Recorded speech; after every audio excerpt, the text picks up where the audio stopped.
नमस्कार, आप देख रहे हैं 9 भारत समाचार। नमस्कार, आप देख रहे हैं 9 भारत समाचार। मैं हूं नेहा राठी। आइए देखते हैं आज की बड़ी खबर। मुंबई की गांधीवली वार्ड क्रमांक 31 पर भाजपा नगर सेवक कमलेश यादव की बेटी मनीषा कमलेश यादव को भारतीय जनता पार्टी ने उम्मीद बनाया। उनकी लड़ाई कांग्रेस के उम्मीदवार लाल सिंह राजपुरोहित से सीधी टक्कर देखी जा रही। वहीं दूसरी तरफ महाराष्ट्र नवनिर्माण सेना और शिवसेना से भी उम्मीदवार मैदान में हैं। अब ऐसे में पिता के किए गए कार्यों पर बेटी को मतदाता कितना पसंद करते हैं, इस पर सबकी निगाहें टिकी हुई हैं। 9 भारत समाचार से बात करते हुए मनीषा यादव ने कहा कि पिता के बताए गए रास्ते पर चल रही हैं। पार्टी का नेतृत्व उनके लिए सर्वोपरि है। जनता की जो भी मूलभूत समस्या हैं उसके लिए मैं प्रथम प्राथमिकता दूंगी। भाई भारतीय जनता पार्टी के कार्यकर्ता भोपाल झा 9 भारत समाचार से बात करते हुए कहा कि यहाँ पर जो लोग पहले डराते धमकाते थे, विकास कार्यों में रोड़ा डालते थे, आज वही विकास के नाम पर वोट मांग रहे हैं। जनता सब जानती है, यहाँ जो विकास हुआ है, जो काम हुआ है, जनता उसे काफी खुश है। मुंबई से 9 भारत समाचार के लिए मुरारी सिंह की रिपोर्ट।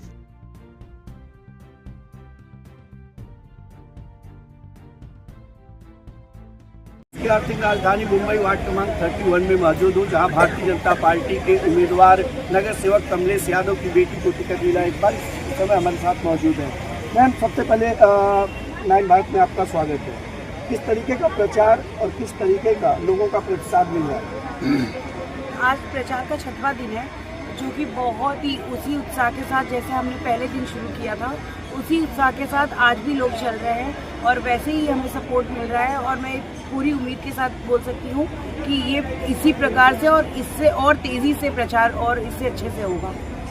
देखिए, जैसे कि आप तो पहले से ही आप तो खून में कर सकते हैं कि राजनीति, पॉलिटिक्स और समाज के प्रति समर्पित भावना लोगों के बीच पहुँच रही है, तो किस तरीके की समस्याएँ आप देख पा रही हैं कि इस तरीके की समस्याएं जिसके के बाद इसे पूरा किया जाए? देखिए, समस्याएं तो है, पहले भी थी, पहले भी काम हुआ है।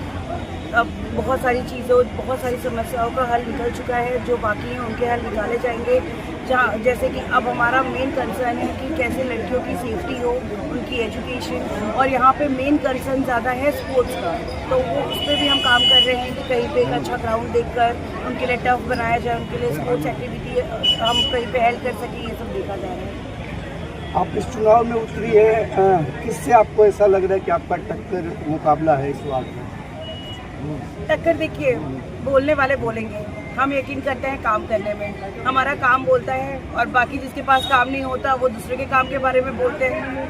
बस पिताजी की जो राजनीति इतने सालों की रही है, इसे किस नज़रिए से देख पा रही है? किस तरीके का जन सैलाब और समर्थक मिल रहा है, और पिताजी के इस कार्यों के लिए क्या कहना चाहिए? आप अगर मेरे पिताजी का काम देखेंगे तो ये जो उद्यान है ये उन्होंने ही बनाया है। ये जितने रोड के काम हुए हैं वो उन्होंने ही करवाए हैं। और इसी तरीके से उनके ही मार्गदर्शन से जितना मुझसे होगा और जितना मेरे पिताजी से भी होगा, वो काम हम लोग और भी तेज़ी में करेंगे। और हमारा सिर्फ एक ही मोटिव है कि हमें अपने परिवार को सुखी रखना है और उनके लिए पूरे समर्पण से उनकी सेवा करनी है। आप एक महिला हैं, आप खास करके महिलाओं की भावनाओं को समझ सकते हैं। कुछ है दिमाग में ऐसा चल रहा है कि मैं जीत कर आ रही हूँ तो महिलाओं के लिए कुछ अलग से योजना लेके आ रही हूँ, चाहे वो रोजगार से रिलेटेड हो, हेल्थ से रिलेटेड हो, एजुकेशन से रिलेटेड हो, या हमारी जो बुजुर्ग महिलाएं हैं उनके लिए क्या योजना चल रही है? देखिए, मैं महिला हूँ तो अब शुरू होगा ऐसा नहीं है, वो पहले से शुरू हो चुका है। सिलाई मशीन का वितरण करना वो क्यों किया गया था कि जो बहनें हमारे घर पे हैं, माताएं घर पे हैं, वो खुद से सिलाई करके जो 4 पैसे 10 पैसे वो खुद कमा सके, वो किसी पे डिपेंडेंट ना रहे। तो ये चीज़ें हो पाई हैं और आगे भी हमारा मिशन है कि हम अलग अलग तरीके का जो हम उन्हें सिखा सके और फिर उसकी वजह से वो कमा सके, वैसी चीज़ें हम करेंगे पक्का। बहुत बहुत धन्यवाद। तो मैम ने साफ तौर पर कहा है कि अगर जनता ने साथ दिया तो बड़ा योगदान इस समाज के लिए मिलेगा। समर्थक है, मैं उनसे भी बात करने की कोशिश करूंगा, क्योंकि चुनाव प्रचार के दरमियान अन्य पार्टियों की तरफ से एक के बाद एक बयान दिए जा रहे हैं। क्या कहना चाहेंगे? जो विपक्ष के लोग आपके सामने खड़े हैं, उनकी तरफ से अनेकों प्रकार के आरोप लगाए जा रहे हैं, चाहे भ्रष्टाचार से रिलेटेड हो, चाहे क्राइम से रिलेटेड हो, उसे लेकर एक कार्यकर्ता के नाते आप क्या कहना चाहेंगे? हम यही कहना चाहते हैं कि हम भाजपा के कर्मठ कार्यकर्ता हैं और भाजपा काम करने में विश्वास करती है। जो 2017 से पहले आप यहाँ के दशा देख सकते थे कि किस तरह से हालत थी। यहाँ ना तो कोई ग्राउंड थी, ना तो कोई गार्डन थी, ना तो सड़कें थी, कुछ भी नहीं था वैसा जो जिस तरह से होना चाहिए। 10 साल शासन, 12 साल शासन कांग्रेस यहाँ पर किया, लेकिन जो यहाँ पर एक एक महला लोगों का बनता था उसका भी नाप जोख करके पैसा लिया जाता था। फिर आज वही कांग्रेस फिर से पुनरावृत्ति करने आई है। जो उनका नशा का पदार्थ बेचने का काम है वो कांग्रेस वाले करते हैं। वह गोली कांड में उनका हाथ होता है, हर कांड में उनका हाथ है, और फिर वो बदनाम करते हैं भाजपा का। भाजपा सिर्फ और सिर्फ विकास में काम करते हैं। आप ये जो पृथ्वीराज चौहान उद्यान में आज खड़े हैं, यह भारतीय जनता पार्टी का एकमात्र, आप यहाँ पे वार्ड 31 का एक गार्डन है, यहाँ पर कब्जा किया जाता था, यहाँ पर कांच का ढेर लगा रहता था, कब्जा हुआ करता था। भारतीय जनता पार्टी का यहाँ पर चुन करके नगर सेवक कमलेश यादव जी आए, और यहाँ पर आप देख सकते हैं कि कितना अच्छा पृथ्वीराज चौहान उद्यान है।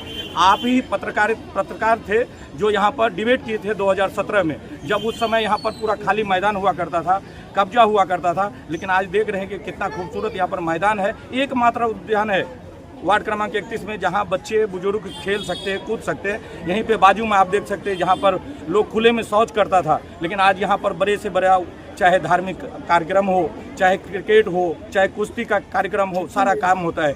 यहीं से बाजू में आप चले जाएंगे 5 नंबर में, जहां पर पूरा कचरे का ढेर लगा करता था।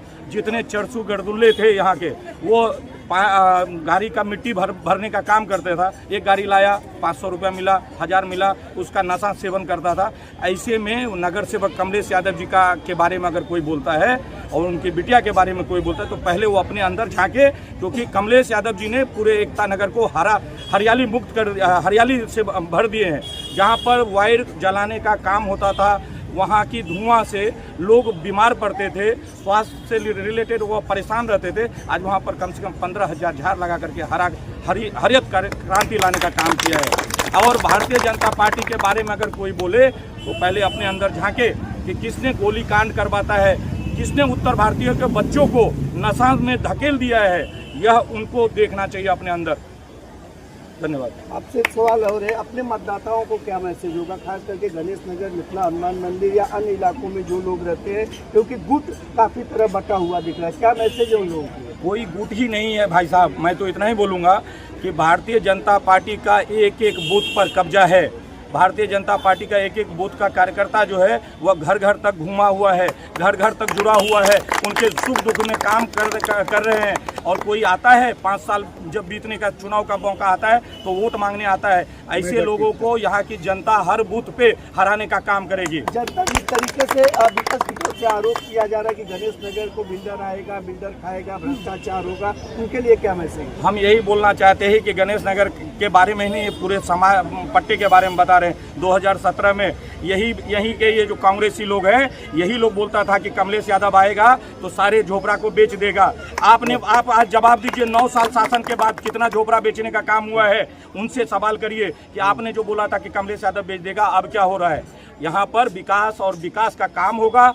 मनीषा बिटिया आई है, नई रोशनी लाई है। मनीषा इस समय मैदान में है, कार्यकर्ता उनके साथ में है। देखना होगा 15 तारीख को जब मतदान होगा और 16 तारीख को परिणाम होगा, तो लोगों को कहाँ पर ताज होगा। वीडियो जर्नलिस्ट अय्यप्पन नाडर के साथ मुंबई से मुरारी सिंह।